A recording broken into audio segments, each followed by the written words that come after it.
Mga kwentong pambata. Ang kumikinang na prinsesa. Matagal ng panahon ang nakalipas. May isang hari na nagkaroon ng isang sakit dahil sa isang napakasamang sumpa. Isang bagay lang ang sasagip sa kanya. Kumusta na siya? Napakalakas ng sumpang ito at mayroon lamang isang lunas para sa sumpang ito. Ngunit napakahirap ang makita ang lunas na ito. Sabihin mo sa akin kung ano to, doktor. Hahalughugin ko ang buong mundo para dito. Kailangan ng lupa mula sa lungga ng kuneho. Ang lungga ay dapat 10 taon na. At kailangan natin ng lupa sa loob ng 3 araw. Makikita ko ang lungga panigurado. Ngunit paano ko malalaman kung ilang taon na to? Kailangan mo lang talagang sumugal dito. Tumungo ang prinsipe sa kagubatan para maghanap ng lungga ng kuneho. Malayo ang kanyang inabot, ngunit ni isang kuneho ay walang nakita. Nang biglang, isang kuneho ang tumawid sa kanyang harapan. Bumaba siya sa kabayo upang habulin ito at hindi makawala, at tumakbo sa likod nito.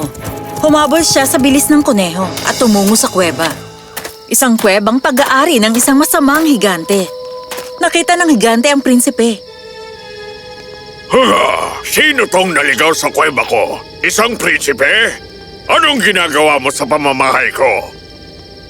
Kailangan ko ng lupa galing sa lungga ng kuneho. Pakiusap, hayaan mong kunin ko ito. Nakadepende ang buhay ng ama ko dito. Babalik ako dito at pwede mo akong parusahan hanggang gusto mo. Pero sa ngayon, pakiusap, hayaan mong habulin kong kuneho. Anong tingin mo sa akin, ututo? Hindi ka na makakalis dito! Ah! Pakawalan mo ako! Pakawalan mo ako! Pakiusap!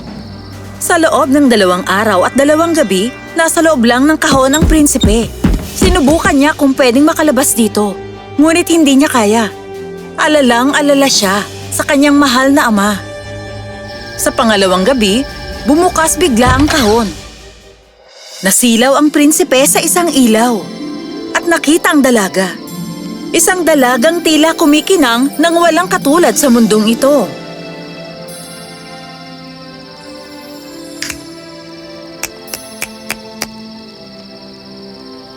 Ako ang kuneho na sinusundan mo nung isang araw. Sinumpa ako ng higante sa paraan na isa akong maliit na kuneho sa araw at bumabalik muli sa isang tao kapag kinagabihan. Dali, lumabas ang higante. Tumakbo ka na bago siya bumalik. At kunin mo itong lupang kailangan mo mula sa 10 taong lungga ng kuneho. Magmadali ka. Maraming salamat, prinsesa. Sabihin mo, paano kita matutulungan? Tumakas ka na ngayon din. At kapag gumaling na ang iyong ama, umalis ka at lakbayin mo ang mundo.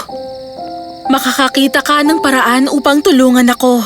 Umuwi ka na muna. Ginawa ng prinsipe ang sinabi ng prinsesa. Bumalik siya sa kanilang palasyo at sinagip ang buhay ng ama. Pagkatapos, katulad ng sabi ng prinsesa, nagpasya siyang lumabas at libutin ang buong mundo. Ama, ngayong magaling ka na, may pangako akong kailangan tuparin. Nauunawaan ko, anak. Sinagip ng prinsesa ang buhay ko. Binibigyan kita ng permiso na gawin ang lahat ng makakaya mo upang tulungan siya. Kailangan ko ng lakbayin ng buong mundo. Ngunit, di ko to gagawin bilang prinsipe. Gusto ko itong gawin bilang ordinaryong binatilyo at malaman kung ano ang mga pwedeng matutunan. Mahusay kung ganon. Pagpalain ka sana, anak. At bumalik ka sana agad dito. Kaya, nagsimulang maglakbay ang prinsipe bilang ordinaryong binatilyo. Malayo ang kanyang inabot. Nang isang gabi, may nakilala siyang mangingisda sa isang pahingahan. Uy, binatilyo. Ngayon ka lang yata napadpad dito. Dayo ka ba rito? Oo, naghahanap ako ng mapapasukang trabaho. O edi, bakit hindi ka sumama sa akin? Kailangan ko ng makakatulong na malakas katulad mo.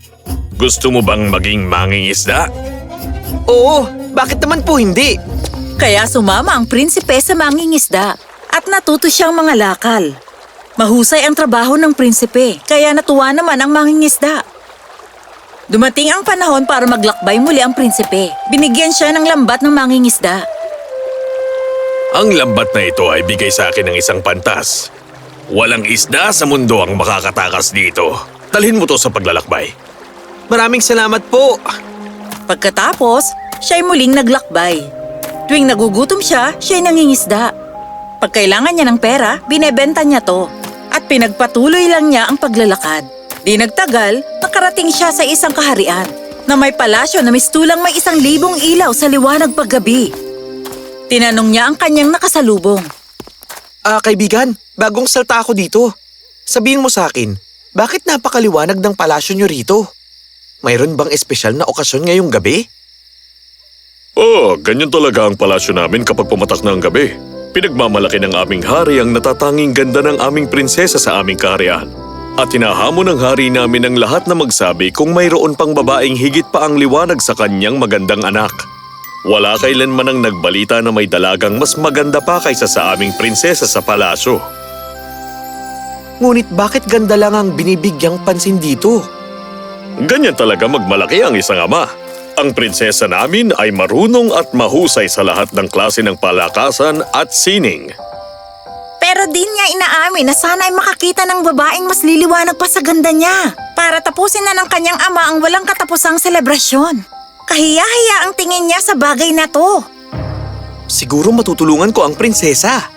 Kaya, pumunta ang prinsipe sa palasyo ng hari. Kamahalan, may kilala akong dalagang singganda ng sikat ng araw. Ikaw, isang ordinaryong mangingisda ay may kilalang dalagang singganda ng sinag ng araw?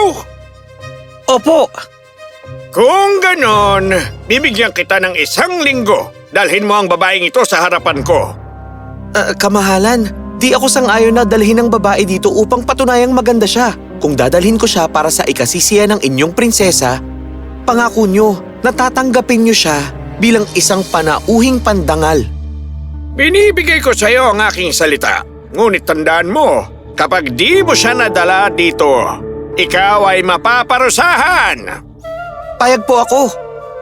Kaya, bumalik sa gubat ng kanyang kaharian ang prinsipe at dumaan patungo sa kuweba ng higante. Ngunit laking gulat niya, hindi niya makita ang pasukan ng kuweba dahil binabaha ang harapan nito at naging imposible ang makatawid dito. Nagpasya ang prinsipe na languyin na lang ang tubig nang may tumawag sa kanya. Prinsipe, sandali lang! Sino po kayo? Ako ang ninang ng prinsesang hinahanap mo. Alam kong ikaw ang prinsipeng ikinukwento niya sa akin. Paano nyo ako nakilala sa mga suot kong panglaot? Sinabi niya sa akin na mayroon kang ngiti sa iyong mga mata. Nasaan po siya? Pagkatapos kanyang palayain, labis ang galit sa kanya ng masungit na higante. At kanyang ikinulong ang prinsesa sa parehong kahon kung saan ka rin nakakulong dati. At kapag siya ay isang kuneho, hindi siya maaaring lumabas ng kuweba dahil gumagawa siya ng malalaking baha sa paligid nito. Kaya kailangan niyang manatili sa loob ng kahon. Ang tubig sa lugar ay binabantayan ng isang malaki at katakot-takot na isda. Maaari tayong pumasok sa loob ng kuweba gamit ang lungga na ginawa niya noong siya ay isang kuneho. Pero hindi natin maaaring gamitin ito palabas ng kuweba. Huwag kayong mag-alala. Pumasok ka lang sa kuweba at pumasok sa kahon kung nasaan siya. Kahoy naman yung kahon, kaya lulutang ito. Magaling naman akong lumangoy. Mahahatak ko kayo pareho palabas. Pero paano naman ang malaking isda? May isa akong lambat na di matatakasan ng kahit anong isda. Huwag niyo nang alalahanin ito. Puntahan niyo na ang prinsesa ngayon din. At dumaan sa lungga ang matandang babae papunta sa kuweba at pumasok sa kahon kasama ang prinsesa. Itinapon ng prinsipe ang lambat sa tubig at nahuli niya ang isda. Lumangoy ang prinsipe patungong kuweba at hinatak ang kahon palabas. Ilang sandali pa ay nakalabas na sila. Oh, prinsipe, sinagip mo ako. Salamat sa'yo. May isang pabor akong kailangan hingin sa'yo. Ano yun? At sinabi niya sa prinsesa at sa kanyang ninang ang lahat tungkol sa hari at sa kanyang anak. Di ko kailanman hihilingin na samahan mo ako doon. Pero narinig kong ang prinsesa mismo ay pagod na sa kanyang ama sa pagmamalaki ng kanyang kagandahan at hinihiling na isang babaeng mas maganda ang pumaroon sa kaharian para matapos na ang kanyang paghihirap ngayon at kailanman. Nauunawaan ko. At syempre, sasamahan kita papunta doon. Mabuti at ang hari ay nagdiriwang doon tuwing gabi. Doon ako bumabalik sa aking anyo. Paano maiaangat ang sumpa sa'yo ng higante upang di na bumalik pa? May aangat lang ang sumpa kapag nakapaglakad ako sa ginintoang hamog. Kaya pumunta sila sa kaharian.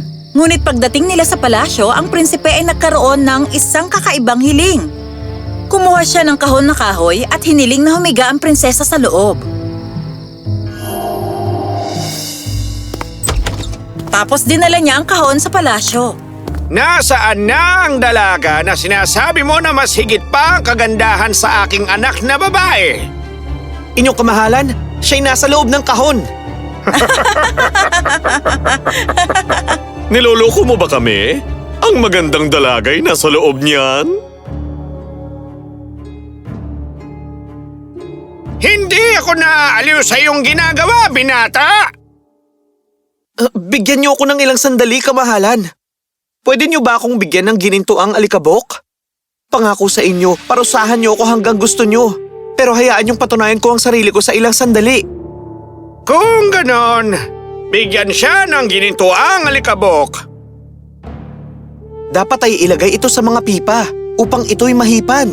Upang umangat ito na parang gininto ang hamog. Kamahalan, sinasayang niyang oras natin. Kung ganon nga, siguradong pagbabayaran niya ito. Sa ngayon, pagkatiwalaan natin ang sinasabi niya. Kaya nilagay ang gintong alikabok sa mga pipa. At 100 sundalo ang naatasan na hipan nito upang umangat ang lahat ng ginto na parang gininto ang hamog. Nang kumapal na ang hamog, binuksan ng ninang ang kahon at lumabas ang prinsesa. Naglakad siya mula sa gininto ang alikabok na iangat ang sumpa sa wakas. At ang buong palasyo ay nagulat at napahanga sa kanyang kakaibang kagandahan. O aking binibini, ikaw nga talaga ang pinakamaliwanag na dalaga sa buong mundo. Kita mo na, Ama? Ngayon, pakitigil na ang pagyayabang ng kagandahan ko sa lahat. Itigil mo na ang araw-araw na pamamahiya mo sa akin. Hindi lang kagandahan ang katangiang meron ako. Ay, patawarin mo ako, anak ko. Ay, paliwanag mo nga, mangingisda. Paano mo nagawa ang... Ikwinento ng prinsipe ang lahat tungkol sa kanyang sarili at ang tungkol sa prinsesa. Ipinaayos ng hari ang pagbabalik nila sa kaharian ng prinsipe, kung saan sila'y kinasal at namuhay ng masaya habang buhay. Ang higante ay hindi na nanggambala pa, ngunit sila'y nag-ingat pa rin na hindi na lumapit pa sa kuweba niya kahit kailan. At natutunan ng hari na hindi lahat ay base lang sa kagandahan.